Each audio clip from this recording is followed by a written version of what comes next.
With the coronavirus outbreak spreading across the nation, Tuesday's presidential primaries in Arizona, Florida and Illinois may well be the last ones held for the next couple months. Ohio's primary was also scheduled to be held Tuesday, but state officials used emergency powers to postpone the contest hours before the polls were set to open. Primaries scheduled for next Tuesday in Georgia, April 4 in Louisiana, and May 19 in Kentucky already have been pushed back to later dates. Maryland Gov. Larry Hogan also announced on Tuesday that his state's April 28 primary is being postponed until June 2. Democratic Party officials in Puerto Rico, which would hold its contest on March 29, are seeking a delay as well. Primaries being held in 3 bid states despite coronavirus. More delays are likely to follow for states scheduled to hold contests in the coming weeks. In Alaska, which is scheduled to hold its primary on April 4, the state Democratic Party urged voters to cast ballots by mail, tweeting, "If you were a registered Democrat by February 18, you should have your presidential primary ballot in the mail. Don't forget to follow the instructions, and mail it back postmarked by March 24. These abrupt moves come with the country facing an unprecedented crisis as the coronavirus pandemic has caused millions of Americans to self-isolate in their homes in hopes of stemming the spread of the outbreak. After the Centers for Disease Control (CDC) urged against any gatherings of 50 people or more, Ohio Gov. Mike DeWine stressed on Monday that we cannot conduct this election tomorrow. The latest from Fox News on the coronavirus pandemic.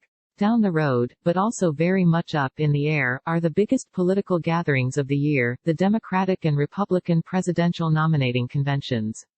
These two marquee political events are massive operations that take years of planning and have huge economic impacts on their host cities. But just like everything else in this world turned upside down by the virus that causes COVID-19, they may be in jeopardy. The plan is to still move forward, but this is obviously a fluid situation and we have to be prepared for everything, a Democratic official with knowledge of planning for the Democratic National Convention told Fox News. We're going to stay in contact with relevant officials on the local, state, and federal level. The convention is scheduled to be held July 13 to 16 in Milwaukee, Wisconsin. Asked if there are conversations underway about pushing back the date of the convention or holding a more limited event, the official said, "We will have plans in place to do something differently if need be, but the plan right now is to move on as scheduled." The GOP has a bit more breathing room. The Republican National Convention is scheduled to be held August 24 to 27 in Charlotte, North Carolina. As we move forward with planning, we remain in communication with local, state and federal officials and we will continue to closely monitor the situation and work with all stakeholders and health authorities to ensure every necessary precaution is taken into account, 2020 Republican National Convention Communications Blair Ellis told Fox News. She said that we prioritize the health and safety of delegates, media, guests, community members and staff. But there's a more immediate concern than the national conventions.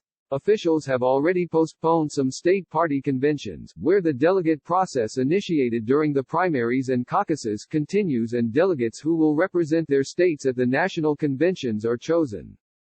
DNC Chairman Tom Perez sent state party chairs an email last week saying that the national party's delegate selection team has been in contact with states that need to make changes to their delegate selection process due to the pandemic to ensure the nominating process will continue without major interruptions.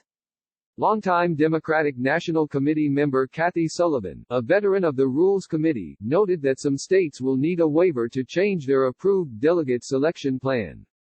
But she said, "That's not going to be a big deal. Everybody understands this is an unusual situation.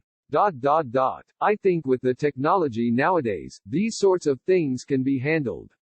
A Democratic Party official acknowledged that we are in uncharted waters right now, but emphasized, what we have to do is stay in contact with everyone and be flexible, given the situation. The potential freezing of the primary calendar comes as former Vice President Joe Biden, thanks to sweeping victories the past 2.5 weeks, has cemented his position as the unrivaled front-runner and has taken a commanding lead over Senator Bernie Sanders of Vermont in the all-important race for convention delegates. At the same time, Biden's seen a tidal wave of support and endorsements from current and former members of Congress, governors and state lawmakers and party rainmakers, as centrists, moderates, and the party establishment have all coalesced around the former vice president in hopes that they've found the contender who can take out President Trump in November's general election. Heading into Tuesday's contests, Biden held a 153 pledged delegate lead over Sanders.